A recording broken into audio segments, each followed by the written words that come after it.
بدلتے ہیں جیسے وقت بدلتے ہیں. آپ دیکھیں ایک دن میں صبح سے لے کے شام تک آسمان کے کتنے رنگ بدلتے ہیں.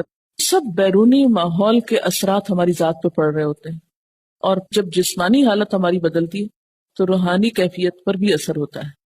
روحانی کیفیات ہمیشہ بہت اعلیٰ درجے کی ہو نہیں سکتی، اور اگر رہیں تو ہم تھک جائیں، ہم دنیا کا اور کوئی کام کر نہ سکیں. تو یہ بھی اللہ تعالیٰ کی ایک رحمت ہوتی ہے، کیونکہ جتنا جتنا ہم کو احساس ہوتا ہے کہ نہیں ہماری یہ کیفیت ٹھیک نہیں ہے، پھر ہم دوبارہ نئے سرے سے کوشش بھی کرتے ہیں.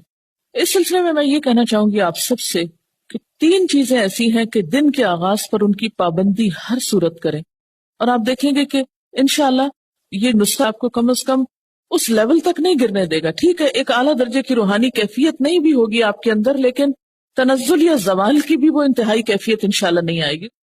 ایک تو یہ ہے کہ فجر کی نماز کی پابندی، اگر آپ اس کی پابندی میں کامیاب ہو جائیں تو آپ سمجھیں کہ کامیاب انسان ہے. کہ سورج نکلنے سے پہلے آپ نماز ادا کر لیں، فریضہ نماز وقت پر.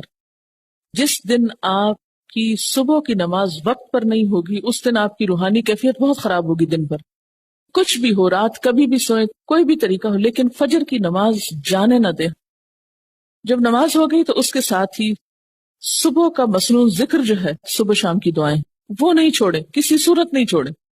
اس سے شیطان کے وسوسوں کی روک ہو جائے گی. وَلَا ذِكْرُ اللَّهِ اکبر، بہت بڑی چیز ہے اللہ کا ذکر. اسے معمولی نہ سمجھو، اسے ہلکا نہ سمجھو. کچھ بھی ہو جائے، دنیا ادھر کی ادھر ہو جائے، چاہے آپ مصلی پہ بیٹھ کے پڑھیں، چاہے آپ واک کرتے ہوئے پڑھیں، چاہے آپ ناشتہ بناتے ہوئے پڑھیں، چاہے آپ گھر کی صفائی کرتے ہوئے پڑھیں، جو بھی آپ کا کام ہے سویرے اٹھ کے کرنے کا، جہاں آپ گھر سے فوراً نکل آتے ہیں نماز پڑھ کے تو سفر میں پڑھ لیں، کیونکہ ہر ایک کے حالات مختلف ہیں. دنیا کے کسی حصے میں کہیں بھی ہوں، کچھ بھی کر رہے ہوں، جب تک آپ کی جان میں جان ہے، آپ کو ہوش ہے، آپ صبح کا یہ ذکر نہ چھوڑیں. جب انسان اللہ تعالیٰ کی پناہ لینے کی دعائیں مانگ لیتا ہے تو دل کو ایک خاص قسم کا قرار آتا ہے. اور تیسری چیز ہے تلاوت قرآن. ان قرآن الفجر کانا مشہودا، فجر کے وقت فرشتوں کی حاضری ہوتی ہے، فرشتے حاضر ہوتے ہیں، آپ کا اعمال نامہ جا رہا ہوتا ہے. قرآن الفجر کو نہ چھوڑیں. اور اگر کسی مجبوری، کسی وجہ سے آپ نہیں پڑھ سکے، بعض اوقات ایسا نا خدا نخواستہ ایمرجنسی ہوتی ہے، یا آپ ٹریول کر رہے ہوتے ہیں، یا بچے بہت چھوٹے ہوتے ہیں، کیونکہ خواتین کے ساتھ ایک بہت بڑا مسئلہ یہ ہے کہ جب بچے چھوٹے ہوتے ہیں تو بہت سی چیزیں آپ کے اپنے کنٹرول میں نہیں ہوتی، اور اس وقت عبادات میں اور بچوں کی پیدائش اور تعلیم اور تربیت میں بیلنس رکھنا بہت بڑا جہاد ہے عورتوں کا. تو اس تلاوت کو نہ چھوڑیں، اور خواہ ایک پیج ہو، خواہ ایک آیت ہو، کھولنا نہ بھولیں.